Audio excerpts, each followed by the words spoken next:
Welcome back to Title Sports Network with myself, Seb Parkinson, and Dan Rafael. Dan, we're going to do a quick preview of the Jake Paul card this Saturday night over in Tampa in Florida. Jake Paul's fighting Mike Perry. Now, I remember when they did the Prime card, which was KSI and Logan Paul headlining, Dylan Dennis was facing Logan Paul, and the talk was that if Dylan Dennis didn't end up making it to the ring that night, that Mike Perry was going to step in and fight Logan Paul. But he's actually now going to be fighting Logan's brother, Jake Paul, and he's actually stepped in to replace Mike Tyson after that fight was rescheduled. So what do we reckon is going to happen here? Is it going to be another standard Jake Paul smash and grab victory, or is there going to be a bit more to this?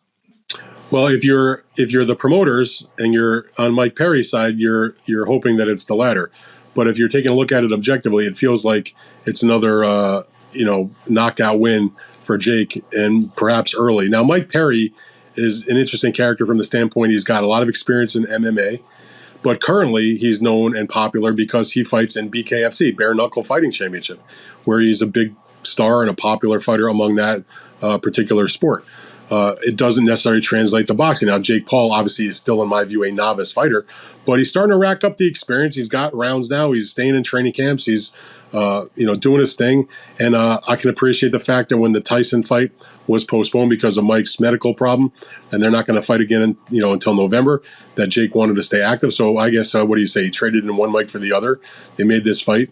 And they'll do this fight instead of doing it at a huge arena like the AT&T Stadium where the Dallas Cowboys play in Texas. They'll move it and do it in just a regular arena in Tampa, where I'm sure they're going to sell a ton of tickets and it'll be a popular event. But this is, again, Jake is doing a non-traditional boxing match. And there had been the last two fights when people were sort of like, well, why are you just fighting MMA guys or fighting this guy or non-boxers or this or that?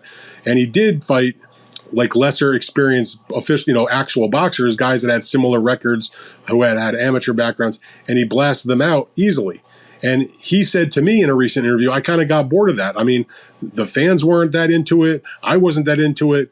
I want to do big events. So this is a fight that's been kind of brewing, I guess. There was the talk between the guys, and he's like, look, I want to put on big events. And there's no doubting that Jake Paul against Mike Perry, whatever you think about Mike Perry and BKFC, is certainly a bigger event than Jake just fighting an anonymous, similarly record boxer that they wouldn't be able to really put as a pay-per-view. So he's doing this fight. But again, Mike Perry's not a boxer. He's a BKFC person. He's a MMA athlete. So, you got to look at this and think Jake Paul is going to come with the heat and give us another spectacular knockout.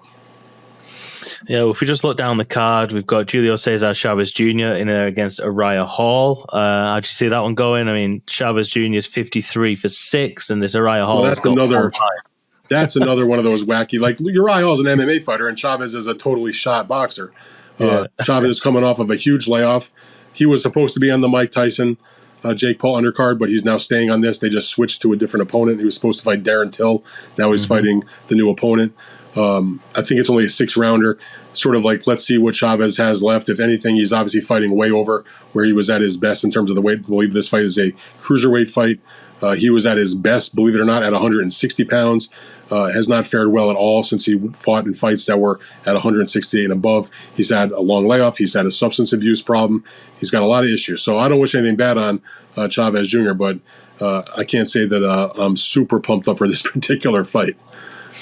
No, and then obviously the big one is Amanda Serrano versus Stevie Morgan. Amanda Serrano obviously signed to Jake Paul's MVP. The original fight was supposed to be Amanda Serrano versus Katie Taylor rematch on the Mike Tyson undercard. That is now going to happen regardless of whether Amanda Serrano wins this fight, as far as we're all aware. But I'm not so sure about that. Amanda Serrano, on the unlikely scenario where she would get knocked out or something like that, I'm not sure they go forward with the Katie Taylor fight. But similar to what Jake Paul is doing, whatever you want to term the odds are, in respects, he's gambling the Tyson fight, because if Mike Perry knocks Jake Paul out, that fight with Tyson loses a lot of the allure that it had, obviously. And it's the same scenario with Katie, who opted to go through and have this fight and not sit around waiting until November to have the rematch with Katie. So she's doing a non-title fight. She's still the featherweight champion. Let's not forget that. But when she fights against Katie, she was moving up to junior welterweight to challenge Katie for the undisputed title. So she's going to do this fight at the junior welterweight limit. She's had a fight in that division before, but that's a long time ago. And she wants to just make sure that she's comfortable at that weight, stay sharp. As she said, if Katie wants to lay off till November, that's her problem, not mine. I know what I have to do for my career. That's fight this fight. And let's be honest, she's not fighting. She's fighting a woman with an excellent record. But if you go, as they say, inside the numbers, that record is extremely suspect. She's got a lot of early knockouts against complete nobody type opponents, not even in the United States, doing them in Colombia, which is well known for these types of first round knockouts against, opponents they kind of drag off the street. The woman that she's fighting is from Tampa, and she's not even well known in her own hometown. That tells you the type of match it is. So the record looks nice and shiny, and she is bigger than Amanda Serrano, but Serrano has so much experience, has so much knowledge, has so much, probably forgot more boxing than her opponent has ever known. It's very, very hard to see her competing. I mean, when Amanda has fought just regular kind of opponents, she just shreds them, whether she knocks them out or she just outboxes them easily. Remember, she wants to do 3-minute rounds and 12-round fights in her title fights because she's going to gear up for the Katie fight since Katie's champion. Katie's the one that dictated the terms. So Katie did not want to do 12 rounds. She didn't want to do 3 minutes. So now Amanda is back in this fight as a 2-minute round and a 10-round fight. Amanda Serrano in a 2-minute round can probably get away with beating anybody except a very, very, very elite like a Katie Taylor. In a 2-minute round against Morgan, I think she could probably easily box circles around her for 2 minutes. We'll see what happens, but I think that she'll be safely through this fight and go on, and hopefully that card will happen in November with Tyson and Paul, because the Katie Taylor rematch with Serrano really is the highly significant undercard co-feature of that card. Tremendous matchup. The first fight was spectacular. Whatever you think about Jake Paul against Mike Tyson, freak show, real fight, whatever, I don't think anybody can deny there's interest in seeing these two great women fighters have a rematch. And, Amanda's got to do her job. Now, remember also, Seb, she had that crazy situation that happened back earlier in the year where she was all set to fight in her hometown, her homecoming in Puerto Rico.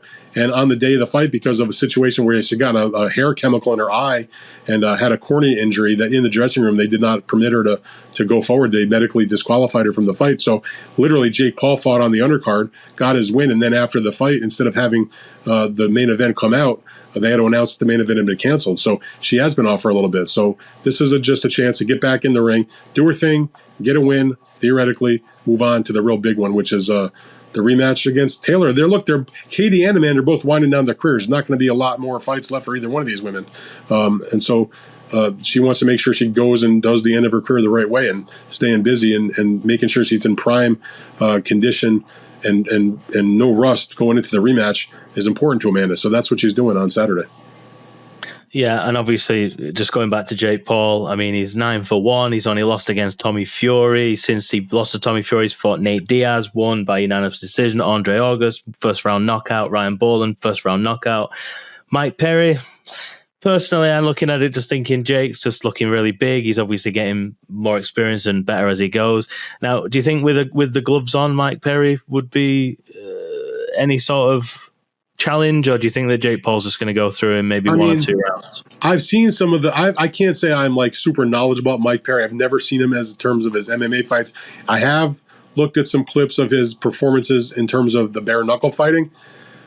The thing about I don't have anything bad to say about the bare knuckles thing in terms of an entity. If they want to do their fights, they obviously are a growing sport. They've got a lot of fans. You got a lot of interest in that particular sport.